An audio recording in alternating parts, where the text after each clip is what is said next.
Hi everyone, আসসালামু আলাইকুম। Welcome back to my channel Farhana's cooking world.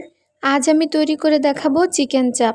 Restaurant স্টাইলের এই মজাদার চিকেন চাপটি আপনারা খুব সহজেই ঘরে বসে তৈরি করে নিতে পারবেন। আশা করছি আজকের রেসিপিটি আপনাদের সবার কাছে অনেক ভালো লাগবে। চলুন দেখি কি করলাম।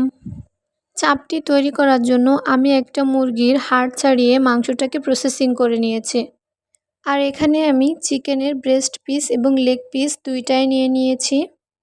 এখন আমি একটা চিকেনের টুকরা নিয়ে নিব এবং একটা পরিষ্কার পলির ভিতরে রাখব। এবার চিকেনটাকে নোড়া দিয়ে খুব ভালোভাবে চিকেনটাকে থেতলিয়ে নিতে হবে। আপনারা চাইলে এটিকে মিট হ্যামার দিয়েও করে নিতে পারেন। আমি চিকেনটাকে খুব ভালোভাবে থেতলিয়ে নেব যাতে করে মশলাটা খুব সহজে চিকেনটার ভিতরে ঢুকতে পারে। এভাবে আমি সবগুলো চিকেনকে রেডি করে নিয়েছি। এখন একটা পাত্রে আমি নিয়ে নিচ্ছি 1 চা চামচ আদার পেস্ট, 1 চা চামচ রসুনের পেস্ট, 1 চা চামচ সরিষার পেস্ট, দিয়ে দিচ্ছি 1 টেবিল চামচ গরম মশলার গুঁড়া, 1 টেবিল চামচ জিরার গুঁড়া এবং 1 টেবিল চামচ ধনিয়ার গুঁড়া। এখন দিয়ে দিব 1 চা চামচ শুকনা মরিচের গুঁড়া এবং হাফ চা চামচ হলুদের গুঁড়া। এ পর্যায়ে দিয়ে দিব পরিমাণ মতো লবণ। লবণটা আপনারা আপনাদের টেস্ট অনুযায়ী দিয়ে নেবেন। এখন দিয়ে দিচ্ছি 2 টেবিল চামচ লেবুর রস ও 2 টেবিল চামচ সরিষার তেল। এখন সবগুলো উপকরণকে আমি খুবই ভালোভাবে হাতে মাখিয়ে নিচ্ছি। মশলাগুলো খুব ভালোভাবে মাখিয়ে নেওয়া হয়ে গিয়েছে। এ পর্যায়ে আমি মশলার ভিতরে চিকেনগুলোকে দিয়ে দিচ্ছি। এবার মশলার সাথে চিকেনগুলোকে খুব ভালোভাবে মাখিয়ে নেব। মশলার সাথে চিকেনগুলোকে খুব ভালোভাবে মাখিয়ে এ পর্যায়ে আমি রেস্টে রাখবো আধা ঘন্টার জন্য। ফিরে আসছি আধা ঘন্টা পর। এ পর্যায়ে আমি চিকেনগুলোতে দিয়ে দেব 4 টেবিল চামচ বেসন ও 2 টেবিল চামচ কর্নফ্লাওয়ার। আপনাদের হাতের কাছে যদি কর্নফ্লাওয়ারটা না থাকে তাহলে এটা স্কিপ করতে পারেন। এখন আবারও চিকেনগুলোকে আমি খুব ভালোভাবে মাখিয়ে নিচ্ছি।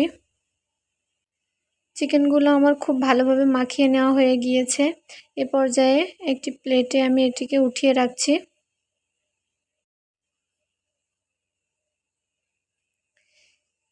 এ পর্যায়ে প্যানে পর্যাপ্ত তেল দিয়ে আমি চিকেনগুলোকে খুব ভালোভাবে ফ্রাই করে নিব। প্যানে তেল দিয়ে তেলটা একটু গরম হলে আমি 2টা চিকেন দিয়ে দিয়েছি। প্যানে তেল দিয়ে তেলটা একটু গরম হলে আমি 2টা চিকেনের পিস দিয়ে দিয়েছি। আমি এখানে 2টা করে চিকেন ফ্রাই করে নিব। এখন চিকেনটাকে আমি হাই হিটে 1 মিনিট মতো এক পাশটা ফ্রাই করে নিব। পরে উল্টিয়ে আবার 1 মিনিট হাই হিটে ফ্রাই করে নিব। তারপর চুলার আঁচটা মিডিয়ামে রেখে চিকেনগুলোকে খুব ভালোভাবে ফ্রাই করে নিব। এ পর্যায়ে আমি চিকেনগুলোকে আরও একবার উল্টিয়ে ফ্রাই করে নিচ্ছি। একবারে চিকেনটাকে ফ্রাই করতে আমার মিডিয়াম লো হিটে 8 থেকে 10 মিনিট সময় লেগেছে। এখন আমি চিকেনগুলোকে স্ট্রেনার দিয়ে খুব ভালোভাবে তেল ঝরিয়ে চিকেনগুলোকে উঠিয়ে নিচ্ছি।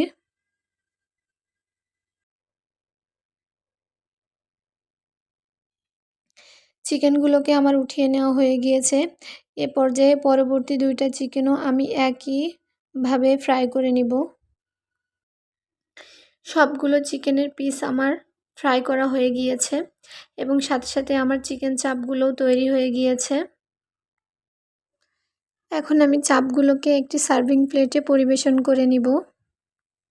আমার আজকের রেসিপিটি যদি আপনাদের ভালো লেগে থাকে অবশ্যই বাসায় একবার ট্রাই করে দেখবেন। আশা করি অনেক ভালো লাগবে। রেসিপিটি যদি আপনাদের ভালো লেগে থাকে আমার চ্যানেলটি সাবস্ক্রাইব করে পাশে থাকা বেল বাটনটি অন করে দিবেন, যাতে করে আমি যখনই কোনো ভিডিও আপলোড করব আপনারা নোটিফিকেশন পেয়ে যান।